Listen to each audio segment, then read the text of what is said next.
반갑습니다. 미풍입니다. 구독과 좋아요 부탁드리도록 하겠습니다. 끝났습니다. 부의 사다리가 완전히 끊긴다고 합니다. 네, 여러분들 지금 이제 부의 사다리 올라타지 못한 사람들은 희망의 끈이 또 하나 끊기게 된다. 이렇게 보시면 될 것 같아요. 여러분들 다 보셨을 거예요.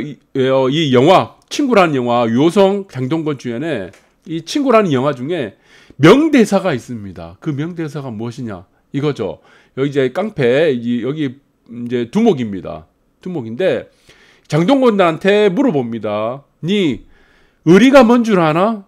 물어보니까 장동건이 대답을 못해요. 그래서 이 두목이라는 사람이 대답을 해줍니다. 그러면서 수표 한 장을, 이 100만 원짜리 수표입니다. 딱 꺼내면서 보여주면서 이게 의린기라 라고 하면서 이 명대사를 날리게 됩니다. 저는 어렸을 때 이 영화를 봤습니다. 영화를 봤는데 이게 과연 무엇을 의미하는지를 몰랐어요. 의리? 우리 애들끼리, 친구끼리 의리 있으면은 다치거나 아프고 이러면 위로해주고, 심심하다 그러면 만나주고, 이것이 의리인 줄 알았는데 이 영화에 보니까 전혀 다른 세상에 다른 얘기를 하고 있는 겁니다. 그래서 이 수표를 보여주면서 이게 의린기라 라는 거죠. 그러니까 의리는 무엇이다? 이 두목이 말하는 것은 돈이었다라는 것입니다. 그런데 1등 복권에 당첨된 이 훈훈한 사연이 있습니다. 어떤 사람이 1등 복권에 당첨이 됐대요. 5억. 그런데 이 1등에 당첨된 사람의 친구가 암투병 중이라고 합니다. 암에 투병이 돼가지고 돈이 엄청나게 많이 들어가겠죠. 이 5억 원을 당첨된 1등 상금을 친구한테 쓴다고 합니다. 전액. 보니까 이 5억 당첨된 거를 인증하고 있는 거예요. 그래서 이게 정말 의리라는 생각이 들기도 하고, 네, 어렸을 때 우리가 생각했던 친구 간의 의리. 그런데 현실 세계에서는 보니까 의리가 성인이 됐을 때 보니까 의리가 정말 돈이었구나라는 생각도 들기도 합니다. 네. 그래서 여러분들이 자본주의 세상에서, 자본주의 사회에서 가장 중요한 게 무엇입니까? 네, 자신의 생명이죠. 그런데 이 자신의 생명만큼 중요한 것이 있습니다. 그것이 뭐냐? 자본주의 사회에서 제2의 생명은 바로 돈이라는 겁니다. 돈. 돈이 없으면은 살지를 못하는 겁니다. 죽을 수밖에 없는 거예요. 지금 세상 사람들이 가장 우려하는 리스크가 무엇입니까? 네, 내가 얼만큼 더 살 줄을 모른다는 이 리스크가 더 크다는 겁니다. 돈이 더 필요하게 되겠죠. 우리는 조선시대 때 보면은 평균 수명이 40세밖에 안 됐어요. 그래서 결혼하게 되면은 팥불이 될 때까지, 흰벌이 될 때까지 행복하게 살아라 그랬는데 이제 그게 아닌 겁니다. 내가 50년을 더 살지 100년을 더 살지 아무도 모른다는 거예요. 이 얼마나 큰 리스크입니까? 그러나 일을 할 수 있는 시간은 단축되어 있고 정해져 있고 돈이 더 필요하다는 겁니다. 그래서 지금 친구 영화에서 보시면은 의리가 뭔 줄 아나? 네, 돈, 수표 보여주면서 그것을 실행하는 것이 바로 이 친구가 1등 복권 당첨금을 친구한테 다 쓴다. 암투병하는 친구한테 다 쓴다. 라는 거죠. 그러나 지금 이제 보시니까 부의 사다리를 올려타고 하는 사람들에게는 정말 이게 쉽지 않은 결정입니다. 네, 현금 5억 원이라는 것들을 이것을 투자의 발판으로 삼을 수 있는 돈이 되고 사업의 발판을 삼을 수 있는 돈이다. 그것이 무엇입니까? 부의 사다리를 올라탈 수 있는 하나의 동아줄이 된다는 겁니다. 그 동아줄을 다 포기한 겁니다. 쉽지가 않다는 겁니다. 그래서 지금 돈이라는 문제는 여러분들 이 사회 각층에 보셔도 똑같아요. 모든 사람들이 다 똑같이 생각합니다. 이게 없으면 안 되는 거예요. 내가 죽을 수도 있다는 겁니다. 돈이 없으면. 그래서 지금 진인산이라고 해서 진인 좋은 산이라고 해서 네, 지금 보시면 곽상도 의원을 또 비난하고 있죠. 곽상도 아들은 지금 아버지를 버렸습니다. 돈 때문에. 저는 그래 보는 거예요. 곽상도 아들이 지금 이 돈을 받다. 이 회사에서 일을 하면 안 된다. 그리고 이 퇴직금을 어떤 돈이라는 거를 미리 다 알고 있었을 겁니다. 그런데 내가 이 돈을 받았다고 하면은 아버지의 정치 생명이 어떻게 된다는 줄은 알고 있었을 겁니다. 지금 돈이라는 문제는 가족, 이 피를 맺고 있는 자식과 부모 사이에서도 이거는 이제 갈등의 문제가 된다는 겁니다. 부모가 무조건 자식에게 돈을 다 지금 주고 교육비 해주고 유학 보내주고 다 뒷바라지 돈으로 다 해주면 어떻게 되겠습니까? 부모 입장에서는 내가 얼만큼 살지를 모른다는 거예요. 네, 내 생명을 자식한테 다 포기한다는 겁니다. 그게 쉽지 않다는 겁니다. 자식은 또 어떻습니까? 네, 이 돈에 대해서 갈등을 한다는 겁니다. 아버지가 어떻게 되든 말든 내가 일단 돈을 일단 받고 챙겨보자.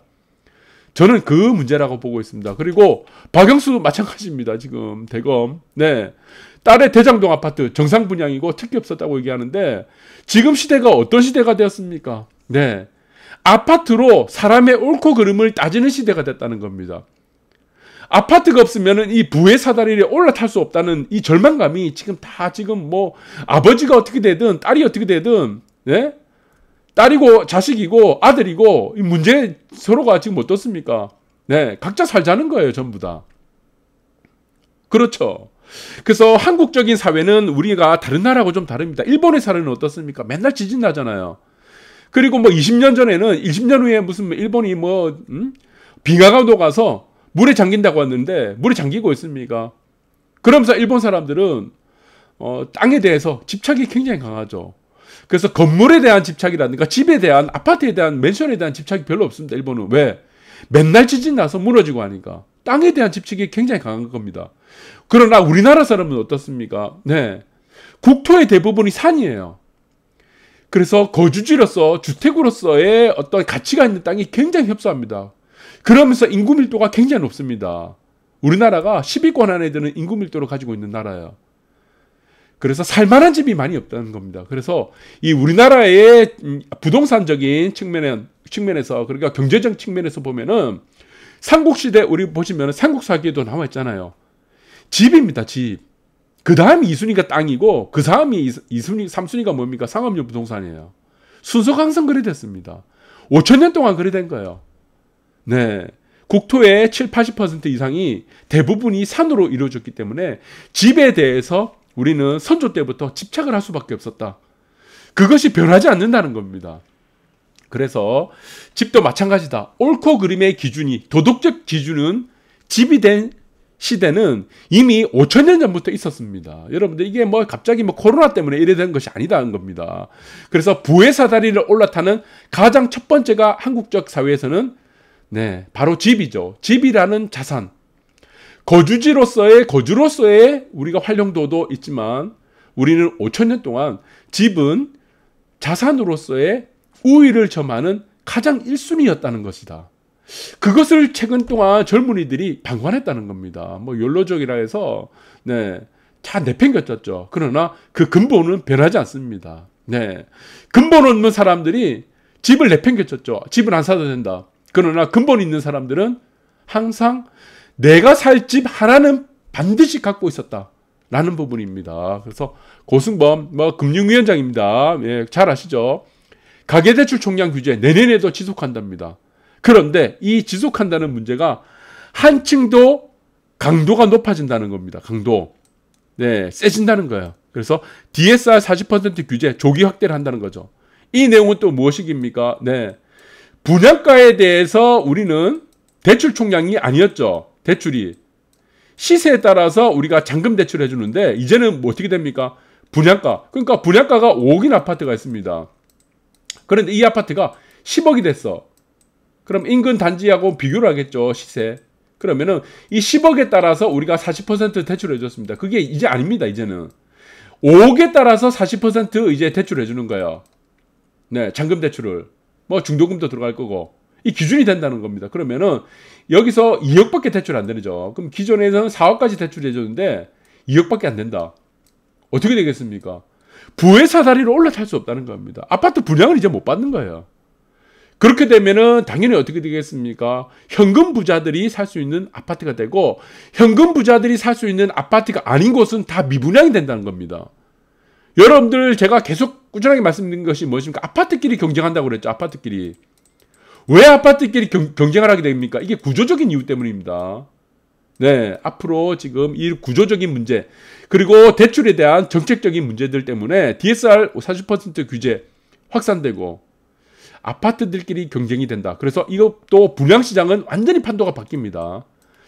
S급 입지의 분양시장은 더 활성화되겠고 그리고 2급지, 3급지, 뭐 1급지도 포함되겠고 현금 부자들이 노릴 수 있는 아파트가 아니면은 이거는 미분양이 이제는 네, 양극화가 속출한다 이렇게 보시면 될 것 같아요. 그래서 이 조심해야 됩니다. 이제부터.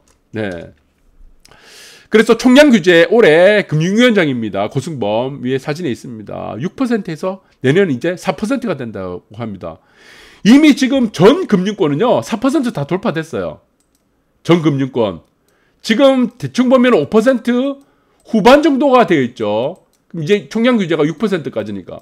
그럼 이 말이 무엇입니까? 내년도가 되면은 모든 대출은 다 은행에서는 1금융권에서는 이제 없다는 얘기입니다. 대출을 받아서 레버리지를 활용해서 집을 살 수 있는 시대는 이제 끝났다고 보시면 될 것 같아요. 그런데 여기서 아이러니한 문제가 있습니다. 무엇입니까? 네, 제가 다음 편에 설명드리도록 하겠습니다. 아이러니한 문제가 이겁니다. 의식주를 가지고 왜 규제를 하는 겁니다. 의식주. 여러분들 의식주를 규제하는 거 봤습니까? 의식주. 네. 아파트 값이 올라가니까 의식주 중에 가장 중요한 것이 무엇입니까? 거주죠. 집이죠. 집주자. 가장 기본이 되는 거예요. 잠을 자야 되니까. 생활을 해야 되니까. 그런데 의식주를 규제하는 방법을 지금 아파트 값이 올라간다고 대출을 규제한다는 겁니다. 이거를 통해서 성공한 나라가 있습니까? 일본이 과거 잃어버린 30년. 왜 잃어버린 30년이 돼버렸습니까? 집값을 잡겠다고 대출을 규제를 해버렸어요. 그래서 잃어버린 30년 돼버린 겁니다. 이건 어떻게 되겠습니까? 네, 부작용만 계속 생기는 거예요. 부작용. 이 부작용이 어떻게 됐습니까? 네, 올라가는 입지의 아파트, 맨션이라든가 땅은 17억이 돼버렸고 양극화가 엄청나게 벌어졌습니다. 나머지는 영원이 돼버렸어요. 영원. 서민들만 다 주고 난다는 겁니다. 그래서 집값이 올라간다, 아파트 값이 올라간다는 문제를 대출을 통해서 잡는다. 이 문제는 얼마나 쉽습니까? 네, 지시만 내리면 되니까. 은행에 지시만 내리면 되니까. 근데 선진국이라든가 다른 나라에서 이거를 쓰지 않습니다. 왜? 부작용이 더 크기 때문에. 이렇게 쉬운 문제를 왜 안 썼겠습니까? 바보들이 아니죠. 네, 서민들만 다 주고 나는 거예요. 서민들만. 부의 사다리를 다 끌어놓는다는 겁니다. 그래서 이 쉬운 손쉬운 방법을 쓰지 않는다는 겁니다. 그리고 어떤 나라도요, 의식주를 건드리지 않습니다. 먹고 사는 문제는 절대 건드리지 않아요. 왜? 하부계층 서민들만 다 이거는 다 지금 굶어 죽기 때문이다. 그렇게 보시면 될 것 같아요. 그래서 잔금 부족에 12월 입주 미뤄야 하나, 집단대출 실수요자 지금 발등에 불 떨어졌습니다. 발등에 지금 발동동 걸리고 발등에 지금 불 떨어졌어. 왜? 이전에는 5억 분양가에 대해서 5억을 기준으로 해서 대출을 기준을 세운 것이 아니고 시세에 따라서 대출 기준을 뒀죠. 이제까지는. 그런데 이 총량 기준을 어떻게 한다는 겁니까? 이제까지도 6%도 총량 규제가 너무나 힘든데 이제는 4%까지 맞춘다 그래요. 그리고 어떻습니까? 분양가에 따라서 대출을 맞춘다는 겁니다. 현금 부자들만 지금 사란 거예요. 아파트. 다 미분양된다는 겁니다. 현금 부자들이 살 수 있는 아주 좋은 입지의 아파트가 아니고서는 미분양된다는 얘기예요. 그리고 대출이 안 나오니까. 지금 이제 분양받은 사람들 어떻게 되겠습니까? 분양권 산 사람들 어떻게 되겠어요? 이거 어떻게 되겠습니까? 이거. 이 현금 부자들한테 이거 줘야 됩니다. 현금 부자들한테. 헐값에. 어떻게? 헐값에. 그래서 이 문제는 어떻습니까? 네. 부의 사다리는 이제 완전히 끊긴다. 장동건 유호성 나왔던 친구라는 이 영화에서 명대사 나왔잖아요. 의리가 뭐냐? 네, 니들 의리가 뭔지 아나? 네, 현금 수표 딱 보여주면서 이게 의리인기라. 현금, 현찰. 이 현찰이 의리가 됐다는 겁니다. 현찰이 가장 중요하다. 현찰이 없으면 아파트 못 산다는 겁니다. 현찰이 없으면은. 대출을 받을 수 있는 능력이 있다. 내가 연봉이 많다. 그건 무슨 의미가 있습니까? 이제 총량 규제가 대출 총량이 4%가 되는데 다 막아놓는데. 한 가지 방법이 있죠. 사채 써야 되죠. 그래서 지금 보시면은 이 명대사 의리가 뭔 줄 아나? 이게 의리인거라. 이게 의리. 현금이 의리다. 자, 여러분들 대출 이 총량 규제 끊기고 나고 앞으로 변하는 이 세상들 어떻게 되겠습니까? 네, 저는 이 문제는 완전히 부의 사다리를 다 끊어놓는 것이다. 이렇게 보시면 될 것 같습니다. 감사합니다.